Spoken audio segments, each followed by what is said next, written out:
ஸ்ரீ குருபியோ நம. ஃப்ரெண்ட்ஸ், இப்போ வந்து திருவிளையாடல் புராணத்துலேருந்து இன்னொரு திருவிளையாடல் நம்ம பார்ப்போம். வளையல் வெட்டுறது. ஏற்கனவே ஒப்பில்லா அம்மன் வந்து வளையல் அடிக்கின்றதை பார்த்தோம் நம்ம இல்லையா? அப்போ அம்பாள் மட்டும் வளையல் அடிக்கின்றிருக்காளே, சிவபெருமானும் வளையல் வியாபாரியாக வர வேண்டாமா? ஏன்னா சிவசக்தி ஐக்கியத்தை பற்றி பேசுகிறப்ப ரெண்டு பேருமே அந்த மாதிரி ஒரு திருவிளையாடல் பண்ணுறோம். இப்போ அதை பற்றி பார்க்கலாம். அதாவது தார்காவனங்கிற ஒரு இடத்துல வந்து ரிஷி பத்னிகள்லாம் இருக்கா. இந்த ரிஷிகள்லாம் யாகம் பண்ணிட்டுருக்காங்க சிவபெருமானை வச்சுண்டு. அப்போ வந்து அவளோட கற்பு நெறியை வந்து எப்படி அவள் கற்போடு இருக்கான்னு காட்டணுங்கிறதுக்காக சிவபெருமான் என்ன பண்ணுறார், பிட்சாடனர் கோலத்தில் எழுந்தருள்றார். பார்த்தா அவரோட எவ்வளோ அழகாக இருக்காருன்னா, மன்மதனே தவக்கோலம் போன்னு வந்த மாதிரி இருந்துதான். உடனே அவரோட அழகை பார்த்த உடனே அவரும் பாடிண்டே வர்றார். பிட்சாடனர் பாடிண்டே வர்றார் அந்த தார்காவனத்தில். அதை பார்த்த உடனே அந்த ரிஷி பத்தினிகள்லாம் தன்னோட நிலையை எழுந்துடுறா. இதே மாதிரி தான் வந்து பாகவதத்துலேயும் ஒன்று வரும்.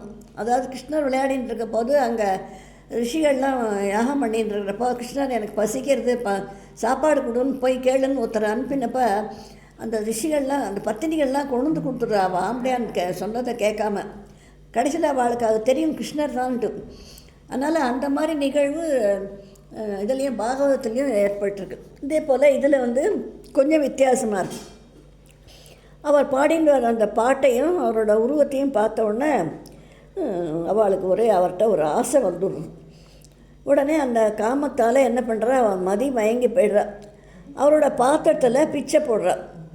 அவள் அந்த ரிஷிகள் ஹோமத்துக்காக பண்ணி வச்சுருப்பாள்ல பிரசாதம், பிச்சை போடும்போது அந்த பாத்திரத்தில் தான் கையில் போட்டுருந்த வளையலையும் சேர்த்து போட்டுடுறாளாம்.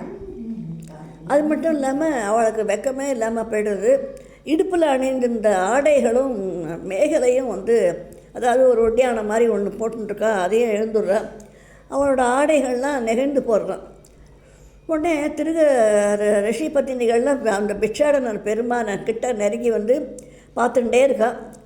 அவள் எல்லோரும் அந்த இந்த பெருமானுடைய திருவடியில் விழுந்து எனக்கு நீ தான் துணை அப்படின்னு அவரை வந்து கிட்டக்க நெருங்குறா. அப்போ இறைவன் வந்து விலகி போகிறான்.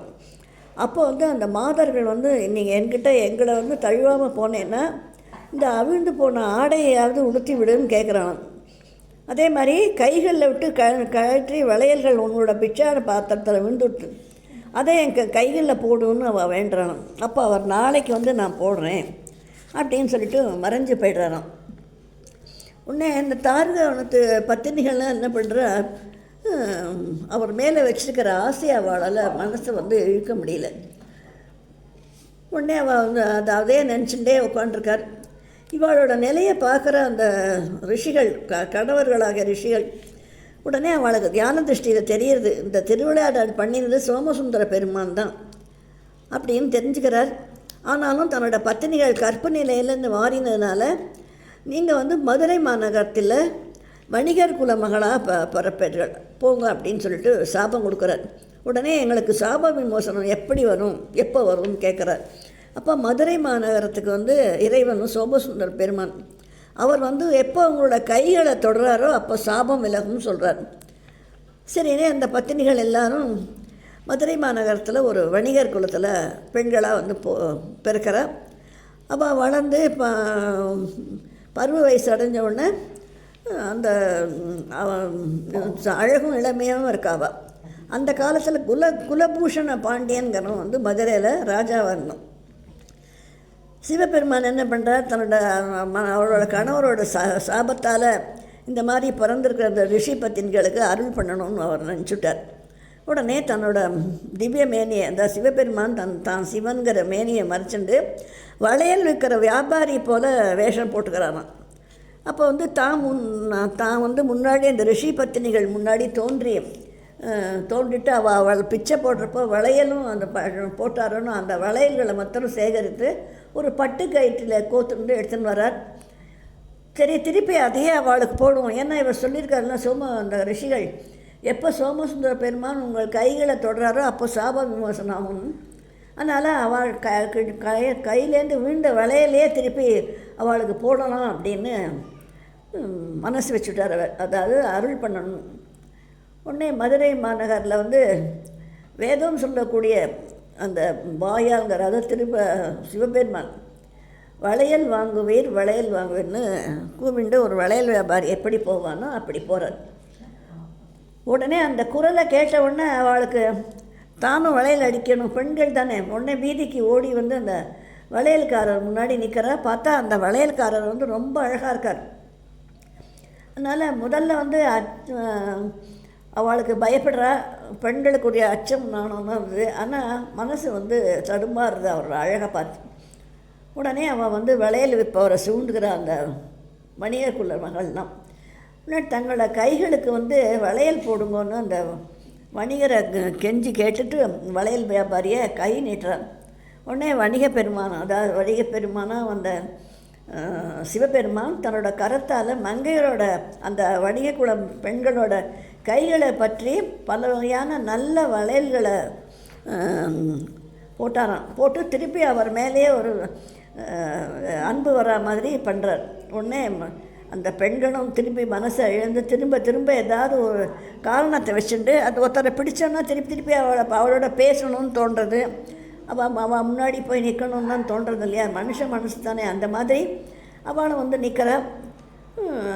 நீங்கள் இந்த மாதிரி அப்பா அவர்கிட்ட சொல்கிற அந்த வணிகர்கிட்ட, இந்த மாதிரி சிறந்த வளையல்கள் நாங்கள் எங்கேயுமே பார்த்ததில்ல, இந்த வளையல்களெல்லாம் எங்களை ரொம்ப சந்தோஷம் அடைய செய்கிறது, அதனால் நாளைக்கும் நீங்கள் வளையல் போட வரணும்.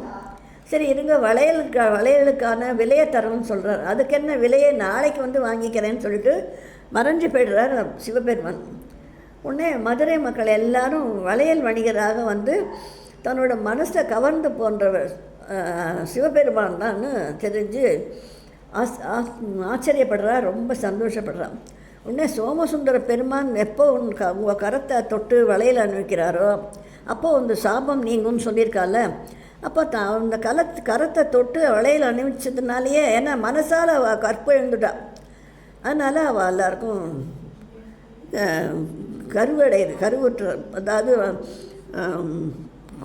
பிள்ளை பேர் பெற மாதிரி ஆயிடுறான். உடனே அவளுக்கு வந்து என்ன, அந்த நாளில் ரிஷிகள் மனசால் நினச்சாலே குழந்தை பிறக்கும்னு சொல்லியிருக்கா. அந்த மாதிரி இவர் மனசால் அவகிட்ட அவரை மனசை கொடுத்ததுனால அவரும் கையை தொட்டு வளையல் போட்டிருக்கார். அதனாலேயே அவளுக்கு குழந்தை பிறந்துதான். அந்த குழந்தைகள்லாம் எப்படி இருந்ததுன்னா முருகப்பெருமானை போல இருந்ததான், அழகாகவும் பராக்கிரமும் கொண்டதாகவும் இருந்ததுதான். அந்த திருக்குமாரெல்லாம் நன்னா பெருமையும் வீரமும், சிவபெருமானால் கிடைக்கப்பெற்ற குழந்தைகள் எப்படி இருக்கும், பெருமை வீரம் அப்படி தானே இருக்கும். உடனே கொஞ்ச நாளைக்கு அந்த வாழ்ந்துட்டு அந்த சிவபெருமான் திருவுருளால் அந்த வணிக மாதர் எல்லாரும் பிறகு அந்த சோமசுந்தர பெருமான் திருவுருளாலேயே சிவலோகம் போய் எல்லாரும் சேர்ந்தாலும். அந்த மாதிரி வளையல் வியாபாரியாக சிவபெருமானும் வந்து திருவிளையாடல் நிகழ்த்தியிருக்கார் அப்படிங்கிறத நம்ம இதிலேருந்து தெரிஞ்சுக்கிறோம். அதனால் அம்பாள் மட்டும் ஒப்பிலா அம்மனுக்கு வந்து வளையல் போட்டுண்டு போல அண்ணன் தருவான்னு, இவளும் வந்து இந்த சிவபெருமானும் இந்த திருவிளையாடலை தாருகாவனத்து பத்தினிகள்கிட்ட நிகழ்த்தியிருக்காருங்கிறத தெரிஞ்சுக்கணும். அதனால் இந்த அற்புதமான திருவிளையாடல் நிகழ்த்தின சிவபெருமான் பாதங்களிலும் பாலா திருப்புர சுந்தரி பாதங்களிலும் இவற்றை சமர்ப்பிப்போம். சர்வம் ஜெகதம்பா அர்ப்பணமஸ்து.